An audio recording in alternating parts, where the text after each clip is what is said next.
What would you do if your HOA told you to cut down the tree that holds your whole childhood and bulldoze the treehouse where your kid learned not to be afraid of the dark? Imagine getting a letter that says you've got 30 days, 30 days to remove the non-compliant structure and hazardous vegetation. Or else pay $100 every single day until you cave. Would you hand them a chainsaw? Or would you stand between your history and their clipboard? My name's Grace Whitaker. Most folks around Magnolia Creek just call me Gracie. I'm 51. A school counselor with a soft voice and a stubborn spine. And I live in a little cedar-sided place at the bend where the creek slows down and pretends it's a pond. Right in the center of my front yard stands the heart of my house, a sprawling live oak that my great-grandfather planted back when this land was still dirt road and handshakes. We call her the Centennial Oak, though she's older than that by, a bunch. My granddad said she remembered horse hooves and Sunday bonnets. High in her arms sits our treehouse. My dad built it in 1988 from reclaimed barn boards and the leftovers of a dock repair. It's not Pinterest pretty. It's better. Cedar that smells like rain. Railing smoothed by 1,000 small hands. A little brass bell by the door that my son Noah rings whenever he wants me to look up and see him being brave. When Noah was 8. He slept there on summer nights with the window cracked to hear crickets. When he turned 13, he took a marker and scrawled a secret vow under the sill. I will be kind, even when scared. He let me read it once. I pretended not to cry. Magnolia Creek wasn't always a place with estates in the name. It used to be a handful of cracked driveways, a church with a slanted steeple, and a feed store where the owner slipped dog treats to every kid. Then a developer showed up with a drone and a dream. Same story you've heard. I know. New roofs. Wide cul-de-sacs. A gate you never asked for. And glossy brochures showing laughing families with dynamite teeth. Along with the brochure came the bylaws. And along with the bylaws came Karen. Yeah. That Karen. Mid-40s. Latte in hand year-round. A hair that never met humidity. It couldn't beat into submission. She took the HOA presidency like she was born with a gavel in her fist. Her platform? Protecting property values and modernizing the Magnolia brand. Her smile said neighbor. Her eyes said sheriff. At first it was small stuff. A memo about mailbox shapes. A friendly reminder to bring in trash bins before dusk. A warning about inconsistent turf. I rolled my eyes and rolled on. Then came the orange envelope taped to the trunk of the live oak like a hunter's tag on a buck. Notice of violation structure unapproved elevated accessory treehouse. Vegetation hazard oversized legacy oak, encroaching on front setback and obstructing uniform streetscape. Directive remove within 30 days. Penalty. $100 per day accruing. Lien eligibility upon non-compliance. I read it twice. 3 times. The word swam. Remove. As in, cut down my tree. Tear down the little house where my father's laugh still lives in the boards. I put my palm flat on the bark. It felt warm. Even in the shade. I marched to the clubhouse that same afternoon. The office smelled like lemon cleaner and expensive perfume. Karen sat behind a sleek white desk. A ficus in the corner looking like it wasn't allowed to collect dust.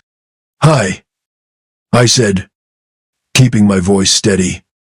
About this notice. She flashed a smile that could peel paint. We appreciate your prompt attention.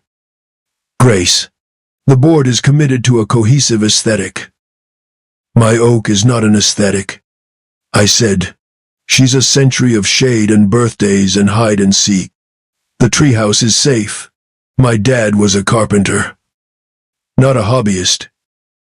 Karen glanced at a folder. Our consultant's report found multiple hazards. Unpermitted structure. Inadequate railing height. Potential limb failure. Your consultant is your cousin.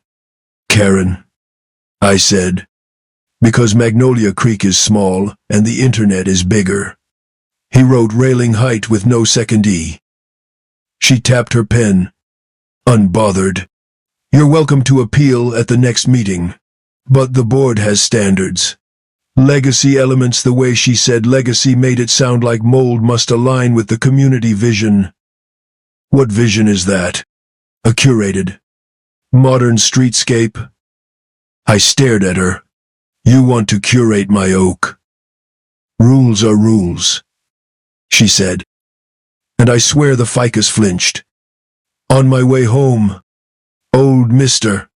Briggs from 2 doors down waved me onto his porch. You got a bright orange love letter too, he asked, tipping his cap. They tagged my canoe rack. Said it disrupts symmetry. Rated. I laughed so I didn't spit nails. They called my tree vegetation. He whistled. They'll be sawing my grandson next. Kid's taller than his daddy. That night, Noah sat on the edge of the treehouse and kicked his heels against the railing. They can't really make us cut her down. Right, he asked. He's 17 now. Big-hearted. Quick to help with groceries. Slow to trust strangers. He still rings the bell for me sometimes, one soft ting that says, look. Mom, I'm still here. We're not handing anybody a chainsaw. I said, we're going to read. Read. Paper wins fights. Baby. I brewed coffee that could melt a spoon and drove to the county records office. Records rooms are the last honest places, dusty and patient. I hunted. I squinted at microfilm until my eyes felt sanded. And there it was, a 1923 deed with a handwritten note about a planted oak to mark the Whitaker Bend.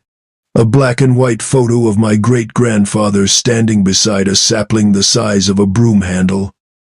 A 1988 building permit, treehouse permitted as a play platform. Inspected by a man I remembered as the neighbor who handed out apples on Halloween. And in Magnolia Creek's own bylaws, page 37. Section something or other.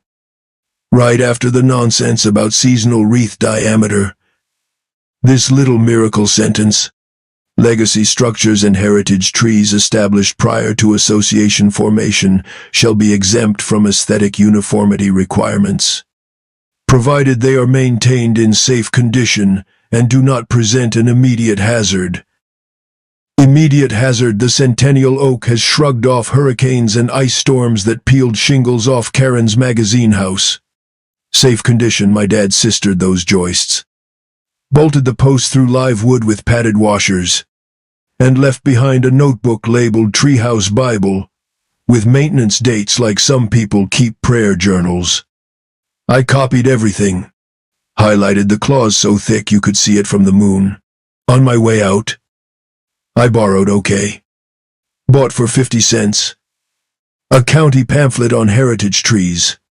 The cover had a live oak so wide 3 kids couldn't hug it together. The caption said, Living Landmarks. Amen. 2 days later I got a fresh letter, porch swing non-compliant color. It's robin's egg blue. Because joy deserves a shade. Then garden bed non-uniform border stone. Then wind chimes auditory nuisance. It was like they decided to cite my whole personality. I didn't yell. I bought plastic sleeves and a 3-inch binder. I labeled the spine Karen verses. Common sense in black marker. I slid each fine inside like I was scrapbooking spite. The appeal meeting was a show. Karen sat center stage, flanked by 2 board members in polo shirts, embroidered with the Magnolia logo, like they were running a golf tournament. The consultant cousin hovered in the back, tucking in his shirt the way liars do. Neighbors filled the folding chairs. Miss Alberta from across the creek clutched a Tupperware of brownies like it was a grenade she'd throw if needed. When they called me up, I set the binder on the table and opened to the legacy clause. I read it aloud. slow enough for the back row and for the ficus in Karen's living room. This oak is a protected heritage tree, I said. This treehouse was permitted long before your HOA existed. It's maintained, inspected, and loved. Your own rules say it stays. Karen smiled until the corners of her mouth got tired. Our expert found rot. I flipped to my photos, fresh bolts, clean cuts, no soft wood. Your expert spelled railing height wrong. A snort came from the third row. Noah, trying not to laugh. Miss Alberta coughed a laugh into her brownies. Karen banged her gavel. Decorum, she snapped. The board will vote. Hands went up, bobbing like they were tethered to her wrist. Unanimous. Again. 30 days. She said, we'll schedule removal. I breathed in, counted to 4. Schedule brunch. Karen, I said, smiling the way Southern women do when we've made up our minds. You don't have the authority.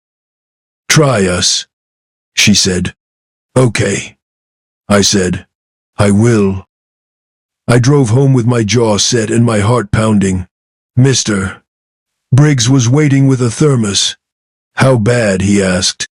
Bad, I said, but not hopeless. Noah came down the ladder, cheeks flushed. They won. Tonight, I said, not forever. We sat under the oak, our backs against her ribs. The treehouse cast a square of shade on the grass like a blessing. Fireflies blinked on. Little yeses in the dark. Mom, Noah asked, what if they, what if they come with saws? I looked up at the bell. I thought of my dad's hands. I thought of that single sentence on page 37. Then we'll be ready, I said. With paper, with neighbors, with cameras, with coffee, with everything but a chainsaw. He nodded, swallowed, and rang the bell once. Soft. Ting. The next morning I printed 20 copies of the legacy clause and slid them under doormats like a secret. I dropped brownies at Miss Alberta's with a post-it note that said, we might need you. I asked Mr. Briggs if he still had that old deer camera. He did. We strapped it to the fence with zip ties. I texted my friend Tasha, paralegal. Bulldog in lipstick. She replied, bring every scrap. I'll bring tabs and highlighters. By sunset. Our tiny rebellion smelled like coffee, plastic sleeves, and sugar. The oak rustled above us. The bell glinted. And somewhere down the street, I swear I heard heels clicking like a metronome for trouble. I'm not a fighter by nature. I'm a listener. A note-taker. A woman who keeps snacks in her purse and tissues in her sleeve. But you corner a mama under her own tree. And, she learns quick. We were gonna push back. With kindness where we could. With teeth where we had to. Tell me. Honestly, if a letter told you to fell your family's history in 30 days flat, would you sharpen the axe? Or sharpen your pencils? The week after that meeting, Magnolia Creek felt like a battlefield disguised as a cul-de-sac. You wouldn't know it just by driving through. Lawns looked neat. Wreaths hung on doors. Sprinklers ticked in rhythm.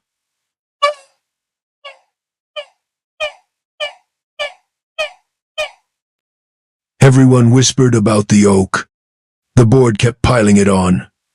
Another violation showed up. This time claiming my trash bins were visible from the road even though they'd been tucked behind a lattice panel for years. Then one about holiday lights displayed outside of approved season.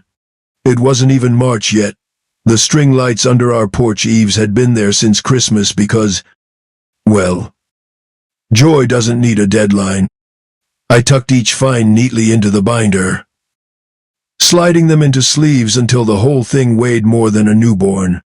On the spine, I added a second line in marker exhibit of the madness. Neighbors started noticing. Miss Alberta brought over her brownies one evening and sat at my table, flipping through the binder with her reading glasses slipping down her nose. "Good Lord," she muttered. "They cited your bird bath. Mine's got 3 cracks. And I'll be damned if I let anybody call my robins non-compliant." "Mr." Briggs shook his head. "She's overreaching. Grace. She thinks if she topples your tree, the rest of us'll roll over. But folks are watching. They just need someone stubborn enough to take the first punch." I sipped my coffee and said, "Well, they found stubborn." Then came the knock on my door. It was Evelyn, 68 years old. Silver hair in a braid, cane in one hand, a folder in the other. She's the kind of neighbor who rescues stray kittens and bakes pies for funerals. She lowered her voice. "They went after my grandson's basketball hoop. Said it wasn't aesthetic. He cried when I told him." Her hand shook as she opened the folder. Inside were her own violation letters. A whole stack. I thought it was just me. But now I think it's war. I slid her letters into a new section of the binder. "Not just you, Evelyn. We're in this together." The March board meeting was standing room only. I came armed with the binder. Highlighted bylaws, county permits, and the old black and white photo of my great-grandfather with that oak when it was just a sapling. Noah came too, wearing his high school hoodie and carrying a hand-painted sign that read "Save Our Tree." Karen opened the meeting with her usual sugary smile. "We're here tonight to discuss compliance concerns regarding non-uniform structures." I stood up before she could spin it. "This oak is older than your HOA. Older than any of us in this room. And this treehouse was permitted in 1988. Section 37 of your own bylaws calls them exempt." I flipped the binder around so the audience could see. Exempt means protected. Exempt means you can't touch it. The room murmured. Neighbors leaned in, whispering. Some clapped softly. Karen's smile stiffened. Our independent inspector found structural risks. "Your cousin with the misspelled report," I shot back. "Funny how his hazards line up perfectly with whatever you want removed." Gasps scattered the room. Evelyn thumped her cane on the floor. "She's right. They fined me for a basketball hoop. They'll come for your porch next." Suddenly, the meeting shifted. It wasn't just me versus Karen anymore. It was neighbors versus fear. Karen banged her gavel, desperate to regain control. "Decorum, this is out of order." But for the first time, nobody shrank back. After the meeting, in the parking lot, folks gathered in a huddle under the streetlight. Earl whispered, "Grace, we've had enough. Tell us what to do." I looked around at their tired faces. At Noah holding his sign like a flag. At Evelyn clutching her folder of fines. My heart pounded. But my voice came out steady. "We petition. We recall. We take back this board." A murmur of agreement rippled through the group. Someone said, "About time." Another, "Where do I sign?" Noah looked at me, eyes shining. "Mom, you just declared war." I smiled, though my stomach turned flips.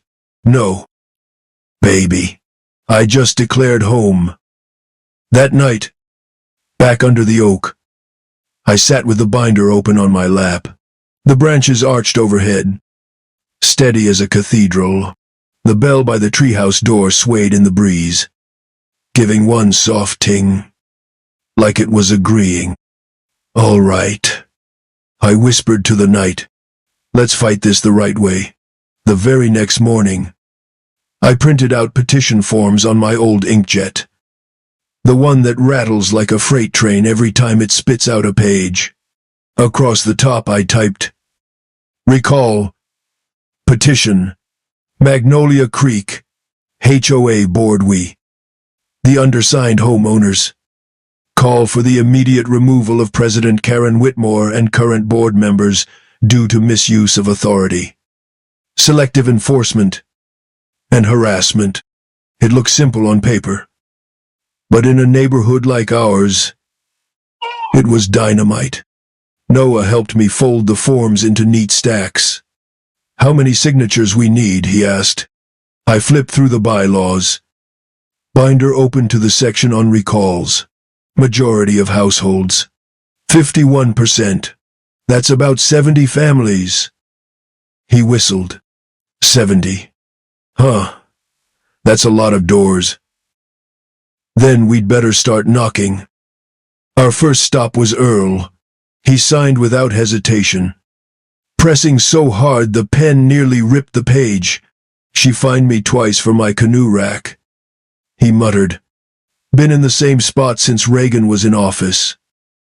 Next was Miss Alberta. She handed me a tray of cookies before she even picked up the pen. "You bet your boots I'll sign."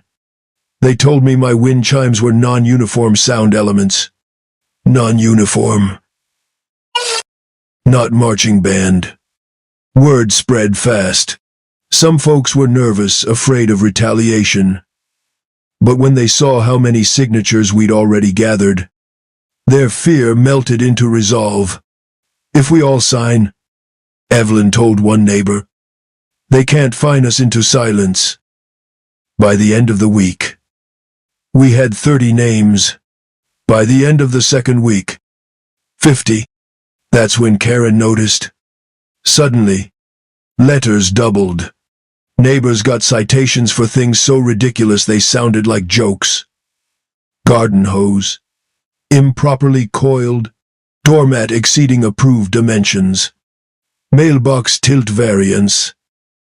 One night, Earl found a bright orange sticker on his pickup truck, non-operational vehicle. He drove it around the block twice, horn blaring, before peeling the sticker off and handing it to me. "Add this to the scrapbook." He grinned. The binder grew heavier, thicker, angrier. We didn't just collect signatures, we collected stories. Evelyn shared how her grandson cried when his basketball hoop was taken down. The Petersons showed us fines for unauthorized seasonal decor. Even quiet Mr. Han, who rarely said more than a polite hello, and confessed that Karen once threatened a lien because his lawn chairs weren't visually cohesive. Every story added fuel. People weren't just signing a petition, they were reclaiming their dignity. By the third week, we had 80 signatures, more than enough. We gathered in my living room. Stacks of papers spread across the coffee table. Noah took a photo, neighbors shoulder to shoulder, tired but smiling, holding up the petition sheets like trophies. "This is it," Earl said, his voice rough. "We're taking back our town." I looked at the oak outside, branches swaying against the window, and whispered, "We're almost there, Dad." We delivered the petition at the next board meeting. The room was packed, neighbors standing along the walls, kids sitting cross-legged on the floor, people clutching copies of their violation letters like evidence in a trial. Karen walked in late, heels clicking, folder tucked under her arm. She scanned the crowd, her smile frozen but her eyes darting. She knew. I stood, held the thick stack of signatures high, and said, "We, the homeowners of Magnolia Creek, formally petition for the recall of this board. We have exceeded the required majority." The room erupted, cheers, clapping, a few tears. Evelyn banged her cane on the floor like a gavel. Karen's face turned red. She slammed her folder on the table. "This is illegitimate. This is an attack on order." No, I said, steady as the oak outside. This is us taking back our home. That night, back under the treehouse, Noah rang the bell 3 times, ting, ting, ting, and grinned. That's for victory. Mom, I smiled back, though I knew the fight wasn't finished. Not yet, but soon. Because bullies don't step down easy. They thrash, they claw. And the worst was still ahead. The recall election was scheduled for mid-April. A date that started to feel like Judgment Day around Magnolia Creek. People marked it on calendars, circled it in red, whispered it in the grocery store like it was a holiday. Karen, of course, didn't take it lying down. Within days, glossy mailers landed in every mailbox. Her face beamed from the front, airbrushed to perfection, next to slogans like, protecting our property values and say no to chaos. Vote stability. On the back, in smaller print, she accused certain agitators of undermining community unity. Agitators. That was me. Apparently. Then came the intimidation. Evelyn got a letter threatening fines for her non-standard cane holder on her porch. She called me laughing, though I could hear the shake in her voice. Grace, my cane holder's a flower pot. Are they gonna cite me for breathing next? Earl's grandson found a violation notice stuck to their basketball. Yes, the ball itself. Unauthorized sports equipment visible from street. Earl taped it to his garage door like a badge of honor. And me, I got hit with 3 fines in 1 week. Swing color non-conforming, garden mulch improper shade, and treehouse signage unapproved because Noah had hung a hand-painted sign that said, "Love lives here." I slid them into the binder, the sleeves straining against the rings. Every page, I told Noah, is another nail in her coffin. Despite all this, neighbors kept steady. They'd had enough. One evening, about 24 of us gathered under the oak. Lanterns glowed in the branches. Fireflies blinked like little co-conspirators. And we spread out folding chairs in the grass. We're nervous, one woman admitted. But we're more tired than scared. Exactly, Earl said, raising his sweet tea like a toast. Fear's got an expiration date. That night, people who used to avoid eye contact looked each other in the eye and nodded. We weren't just residents anymore, we were allies. The night of the recall. The community center overflowed. Folding chairs scraped. Kids fidgeted on laps. Sweat beaded on foreheads even though the AC hummed. The ballot box sat in the middle. A repurposed donation box with a slit cut in the top. Karen presided with her gavel resting close, as if it were a weapon. Her smile was stretched thin. Please mark your ballots clearly, she said sweetly, for the future of Magnolia Creek. Neighbors lined up, one by one, slipping papers into the box. Every thunk of a folded ballot hitting the pile felt louder than thunder. When it was my turn, I met Karen's eyes. She didn't look away. I slid my vote into the box, slow, deliberate, and walked back to my seat. When the last ballot was counted, 3 volunteers carried the box to a side table. The room went so quiet you could hear the pages rustle. Finally, the lead counter stood. Votes for recall 89, votes against 20. For a breath. Silence. Then cheers erupted, clapping, stomping, shouts of relief. Evelyn raised her cane like a sword. Earl hugged his grandson. Miss Alberta actually threw brownies in the air like confetti. Karen went pale. She gripped her gavel, then slammed it so hard the sound cracked through the room. This is a mistake, she hissed. "You'll regret this."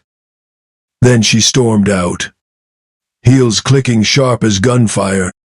That night, we gathered under the oak again. This time, there was no fear, no whispering, just laughter, pie, and kids chasing each other under the branches. Noah sat on the treehouse steps, bell in hand. He rang it once, clear and bright. "Victory," he said simply. I looked up at the oak, at the shadows of the boards my dad had nailed with his own hands, and felt a wave of something I hadn't felt in months. Peace. But deep down, I knew Brenda or Karen, or whatever name a bully takes, never leaves quiet, and the war wasn't done yet. For a couple of weeks after the recall, Magnolia Creek breathed easy. The air felt lighter. Kids dragged their basketball hoops back out. Porch swings creaked in the evening breeze, and neighbors waved without glancing nervously over their shoulders. But bullies rarely pack up and leave without a last swing. One chilly morning in May, a deputy knocked on my door. "Mrs. Whitaker," he said, shifting his hat, "you've been served." I signed the clipboard, heart thudding, and opened the thick packet. My stomach dropped. Karen was suing me personally. Claims of defamation, harassment, even intentional infliction of emotional distress. She wanted damages, and legal fees, and of course the removal of the treehouse and the oak. Claire, my best friend from the school, read through it over coffee and muttered, "Emotional distress, honey. You just read her bylaws back to her." Still, I won't lie, it rattled me. Seeing my name typed in all caps on legal paper made my palms sweat. I called Tasha, my paralegal friend. She laughed bitterly. "This is classic SLAPP strategic lawsuit against public participation. It's noise. Judges see through it."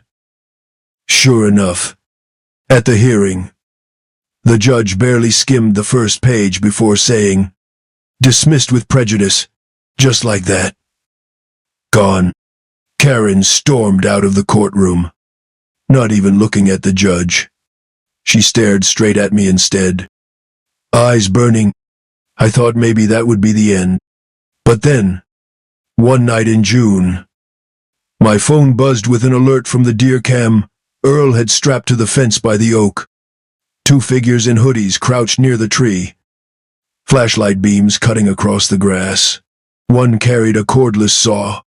My blood ran cold. I grabbed the spotlight, stormed outside, and shouted, "Hey!" They bolted, dropping the saw in the yard. Their truck fishtailed gravel as it tore off. But not before the camera caught the license plate. Deputy Collins ran it the next morning. The truck belonged to a landscaping crew Karen had used before. The men were charged with attempted vandalism. Karen swore she had no knowledge. But around Magnolia Creek, nobody needed a detective to connect those dots. Word spread like wildfire. At the diner, at church, at the post office, people shook their heads and muttered. Even her few allies started keeping their distance. Meanwhile, the new board rolled up their sleeves. First thing, they froze all fines. Then they ordered a financial audit. What they found made jaws drop. Thousands of dollars funneled to consultants with Karen's last name. Administrative fees paid to companies with no address.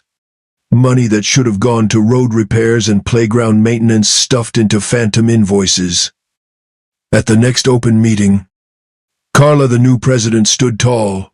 "No more secrets. No more fear. This association belongs to its members, not its rulers." The room thundered with applause. And then came the part that knocked me flat. The board voted unanimously to declare the Centennial Oak and its treehouse a community heritage landmark. They even commissioned a bronze plaque, the day they bolted it into the treehouse post. Neighbors clapped. Evelyn cried. And Noah took a photo with the biggest grin I'd ever seen. I laid my hand on the plaque, cool and solid, and whispered, "You're safe now, old girl." But just when we thought the storm had passed, another shadow fell. In late July, Earl came banging on my door. Breathless. "Grace, come quick." We ran down to the creek dam. The chain across the service gate had been cut clean through. Deputy Collins crouched low, shining his light on the fresh marks. "This wasn't kids messing around," he said grimly. "Someone knew exactly what they were doing. If that gate had been opened wrong, the water could have dropped fast, flooding basements, eroding the bank, maybe even weakening the oak's roots." I clenched my fists, the summer air heavy in my chest. "She's not done," I muttered. Collins met my eyes, "And neither are we." August settled in hot and heavy. The kind of heat where even cicadas sound tired. But Magnolia Creek wasn't wilting. No, if anything. Folks stood taller. The sabotage at the dam had rattled us. Sure. But it also made clear just how far Karen or her shadows were willing to go. And nothing unites neighbors faster than realizing they've all been targets. Carla called an emergency meeting under the shade of the centennial oak. Folding chairs filled the lawn. Kids perched in the treehouse above like lookouts.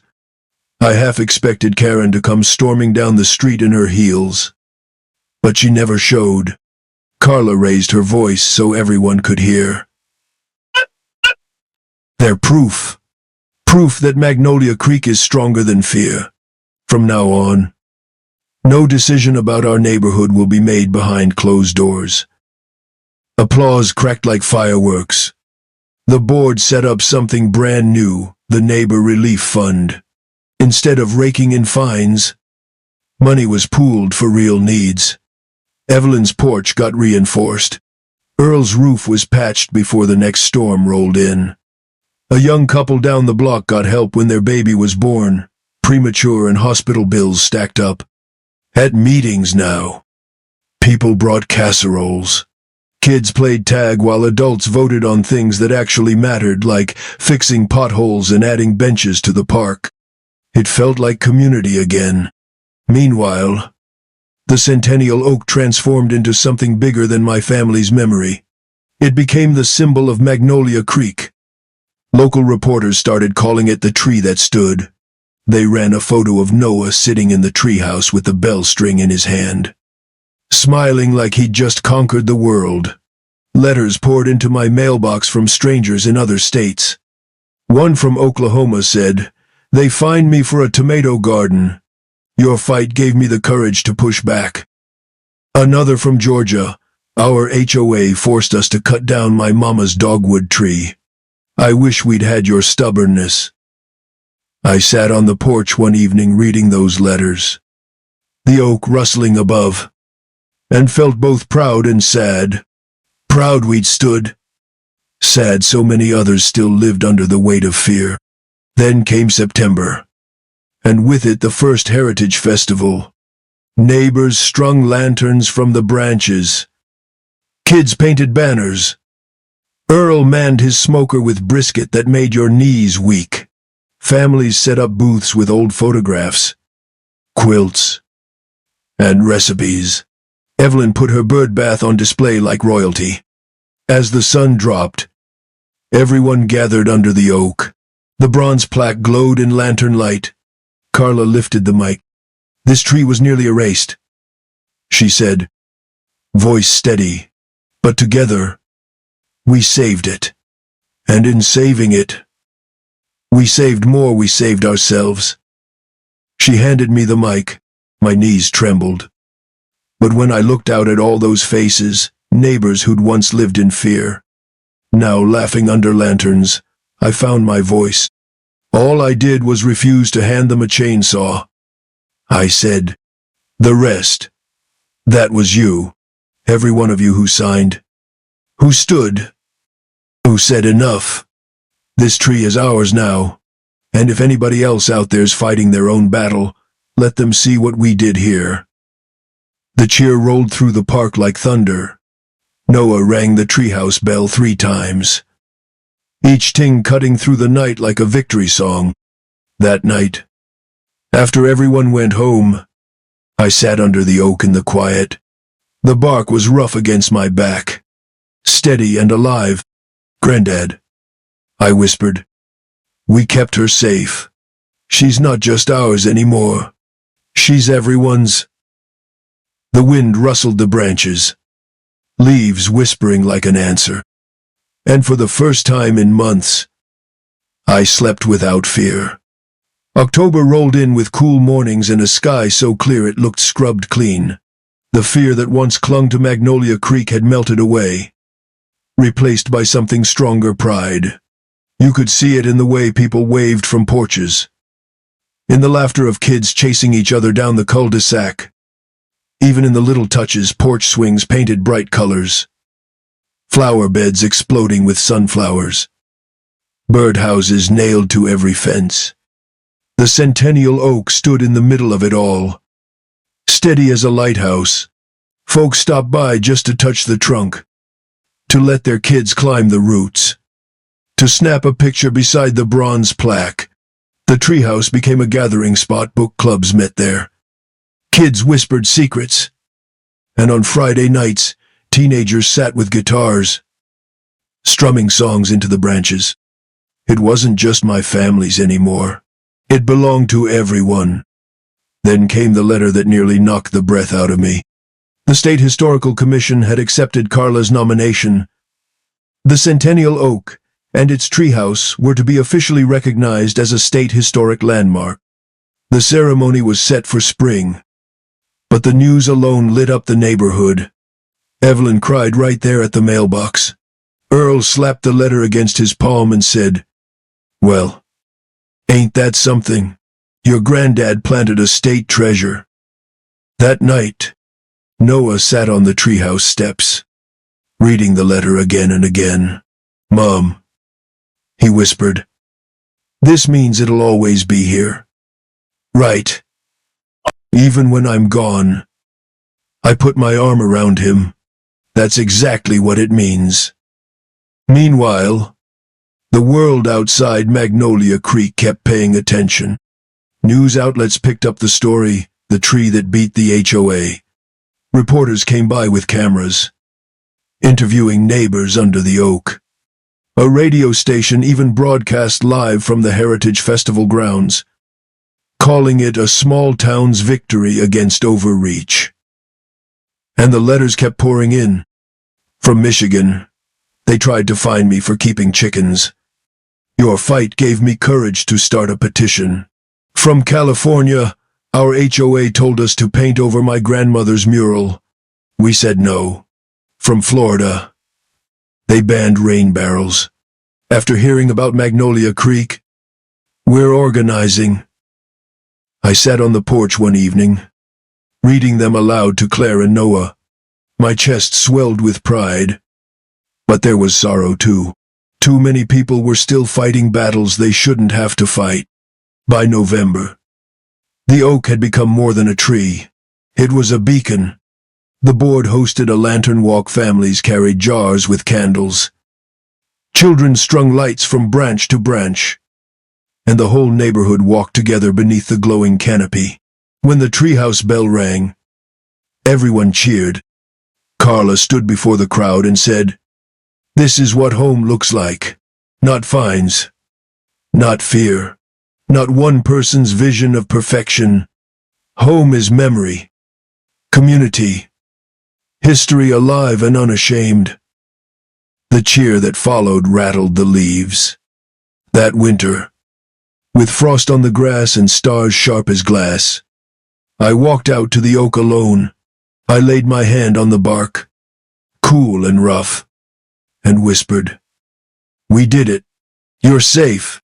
And you're more than safe. You're a story now. People all over know you stood." The branches creaked overhead, steady as always. But here's the question I keep asking myself and you. If your HOA told you to rip out the thing that held your family's story, would you hand it over or would you fight scared? Stubborn. Determined until you made the world listen. Because me, I fought. And the oak still stands. Spring arrived, soft and green. With the creek full and wildflowers pushing up through every crack of soil. The day of the ceremony felt like a holiday. Neighbors dressed in their Sunday best. Kids ran with streamers. And the centennial oak wore a crown of lanterns and ribbons strung high in her branches. The county set up a stage under her shade. A brass band played. Folding chairs filled every patch of lawn.